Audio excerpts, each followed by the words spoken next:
तो hello BPSC aspirants, स्वागत है आप सभी का आज के हमारे इस न्यू वीडियो में। और इस वीडियोस के माध्यम से मैं आप सभी को बताने वाली हूँ कि शॉर्ट फॉर्म नोट्स कैसे कंप्लीट करें। और मैं अपने शॉर्ट फॉर्म नोट्स को आप सभी के साथ शेयर कर रही हूँ। और मैं बता रही हूँ कि बहुत सारे एस्पिरेंट्स होते हैं जो इस शॉर्ट फॉर्म नोट्स में कंफ्यूज रहते हैं कि हम इसमें कौन से टॉपिक्स लिखें और कौन से टॉपिक्स को निगलेक्ट करें। तो चलिए स्टार्ट करते हैं। तो आप में देखिए, मैं आप सभी के सामने रखी हुई यहाँ पर क्लास 6 का चैप्टर नंबर 1 जो आप देख सकते हैं, क्या, कब, कहाँ और कैसे। तो यहाँ पर आप देख सकते हैं जो चैप्टर नंबर 1 है वो टोटल 22 पेज नाटा हुआ है। और मैं यहाँ पर इस 22 पेज को सिर्फ 1 पेज में इसको शॉर्ट फॉर्म में कैसे कवर कर ली हूँ। तो आज मैं आप सभी को कैसे शॉर्ट फॉर्म नोट्स बनाया जाता है वही ट्रिक आप सभी के साथ शेयर करने वाली हूँ। तो देखिएगा इस यहाँ पर क्या, कब, कहाँ और कैसे दिया हुआ है। और यहाँ पर देखिए ये जो लिखा हुआ है, यहाँ पर देखिए, तो देखिए यहाँ पर रसीदा का सवाल, तो ये तो लिखना है नहीं, ये आपको समझने के लिए है। सबसे पहले यहाँ पर देखिए कैसे पता लगाए, उसके बाद अतीत अतीत के बारे में क्या जान सकते हैं। तो यहाँ पर आपको इससे क्या पता चलता है कि ये अतीत है क्या। तो आप चूंकि यहाँ पर हिस्ट्री उल्टाए हुए हैं तो आपको सबसे पहले इतिहास का मतलब पता करना है। देखिए यहाँ पर सबसे पहले मैं यहाँ पर लिखी हुई हूँ इतिहास क्या होता है। तो इतिहास तो आपको पूरा इसका डिफिनीशन नहीं लिखना है, बस यहाँ पर लिखना है कि अतीत का अध्ययन। ठीक है, तो इसका इतना आपको पता चल गया कि अतीत के बारे में अध्ययन करते तो इतिहास है। इसके लिए आपको पहले ये पूरा एक बार पढ़ना पड़ेगा पूरा बुक, क्योंकि अगर आप खुद से नोट बना रहे हैं तो आपको पता होना चाहिए कि हमें क्या लिखना है क्या नहीं। उसके बाद देखिए कुछ कुछ पहले इंपॉर्टेंट जो बातें हैं वो मैं लिखी हुई हूँ। इतिहासकार क्या होता है, इतिहासकार का मतलब पुरातत्वविद क्या है, अभिलेख का मतलब क्या होता है, पांडुलिपि का मतलब क्या होता है, जैसे इतिहासकार। तो इसको शॉर्ट फॉर्म में लिखी हुई, इतिहास का अध्ययन करने वाला। उसके उसी प्रकार से पुरातत्वविद, प्राचीन वस्तुओं का अध्ययन करने वाला। और यहाँ पर आप लोग देखिए कुछ इसमें जो एक्स्ट्रा फैक्ट है वो लिखी हुई होगी। जो पुरातत्वविद है उसने 4700 वर्ष पूर्व अध्ययन किया था और पत्थर, ईंट, इमारत इस सभी पर किया हुआ था। उसी प्रकार से आप लोग यहाँ पर देखिए, अब यहाँ पर ये सब हो गया लोग कहाँ रहते थे। तो यही नर्मदा नदी, देखिए लोग कहाँ रहते थे।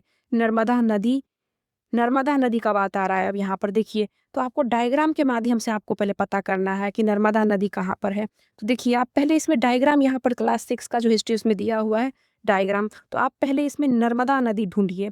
अगर आपको नर्मदा नदी दिख जा रहा है तब आप इसको क्या कीजिए, आपको इतना कनेक्ट कर पा रहे हैं कि नर्मदा नदी कहाँ पर है।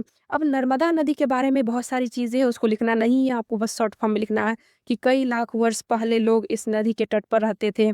तो देखिए अब यहाँ पर कई लाख वर्ष पूर्व इस सबको लिखना नहीं है, बल्कि इसका जो मेन पॉइंट्स है उसको लिख देना है। जैसे देखिए नर्मदा नदी का जब बात आता तो यहाँ पर देखिए नर्मदा नदी, उसके बाद देखिए आरंभिक लोगों का बसना, तो सबसे पहले लोग यहीं पर बसे। उसके बाद लोग क्या थे, कुशल संग्राहक थे, भोजन में क्या क्या उपयोग करते थे, जानवरों में कौन कौन से जानवर का उपयोग करते थे, भारत का जो, अब देखिए उसके बाद सुलेमान पहाड़ी के बारे में आता है।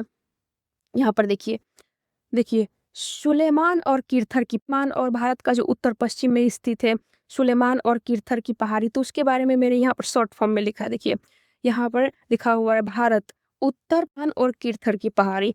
और इसका प्रारंभ कब से हुआ, 8000 वर्ष पूर्व से। यहाँ पर कौन कौन से फसल थे, कौन कौन से जानवर थे। उसके बाद उत्तर की पहाड़ी, अब पश्चिम वाला साइड हो गया। आप देखिए उत्तर और पूर्व में गारो की पहाड़ी। अब जो गारो की पहाड़ी है उसके बारे में मैंने शॉर्ट फॉर्म में लिखा है, गारो की पहाड़ी। मध्य में जो ये विंध्य की पहाड़ी है उसके बारे में मैंने शॉर्ट फॉर्म में लिखना है। सारा चीज में लिखा हुआ है, बस आपको शॉर्ट फॉर्म में लिखना है। देखिए मध्य भारत, विंध्य पहाड़ी, जो आपको इंपॉर्टेंट लग सकता है। देखिए उत्तर में सबसे पहले चावल उपजाया गया। उसके बाद सिंधु घाटी सभ्यता पर आते हैं, लाइन बाय लाइन यहाँ पर मैं लिखी हुई हूँ। सिंधु घाटी सभ्यता के बारे में है।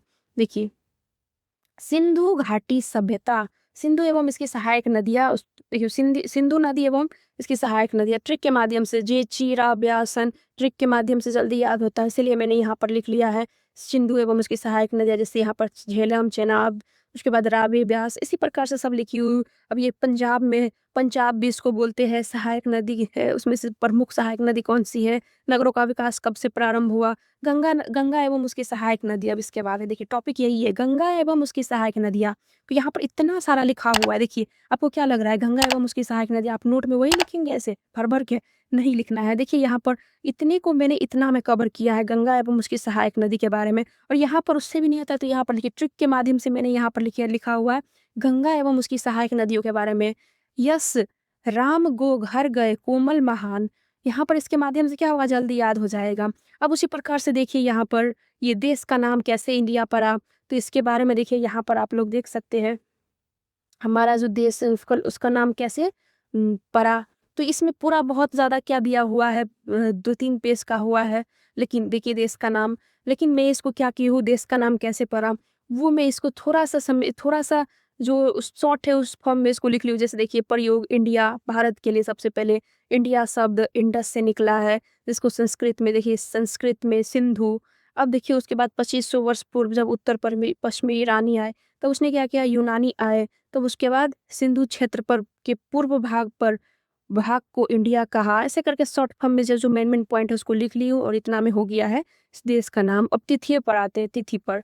तो तिथि का अगर बात करें तो यहाँ पर देखिए ईसा मसीह के बारे में होगा तिथि पर।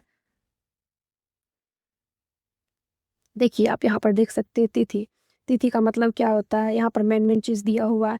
तो अब इसको शॉर्ट फॉर्म में जैसे तिथि, वर्ष की गणना, ईसा मसीह के ईसाई धर्म के प्रवर्तक ईसा मसीह के जन्म से।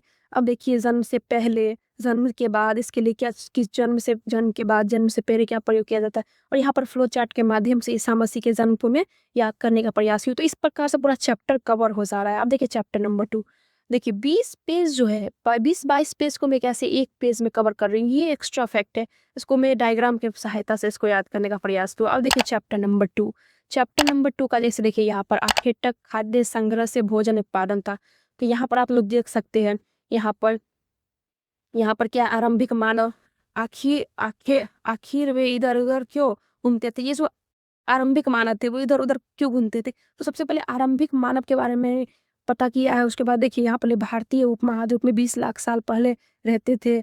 आज 8 लाख, आज आखेटक खाद्य संग्रह के नाम से जाने जाते हैं। उसके बाद देखिए खाद्य के लिए वो जंगली जानवर, और घूमते क्यों थे वे, यहाँ पर देखिए यहाँ पर क्या लिखा हुआ है कि आखिर मानव के बारे में जानकारी कैसे मिली। तो ये सभी मैं लिख चुकी हूँ। और ये देखिए इसके बाद यहाँ पर देखिए ये लोग आखिर क्यों घूमते थे, यही पर प्रश्न आ रहा है कि आखिर वे लोग क्यों घूमते थे, कारण क्या था। तो घूमने के पीछे का 3-4 कारण है, इसको मैंने शॉर्ट फॉर्म में लिखा है। आरंभिक मानव की जानकारी, वही जानकारी कहाँ से प्राप्त हुआ, वो रहते कहाँ पर थे। तो देखिए यहाँ पर यहीं से स्टार्ट हो जा रहा है पाषाण काल। जैसे आरंभिक काल को पूरा पाषाण काल कहते हैं। सबसे बड़ा औजार का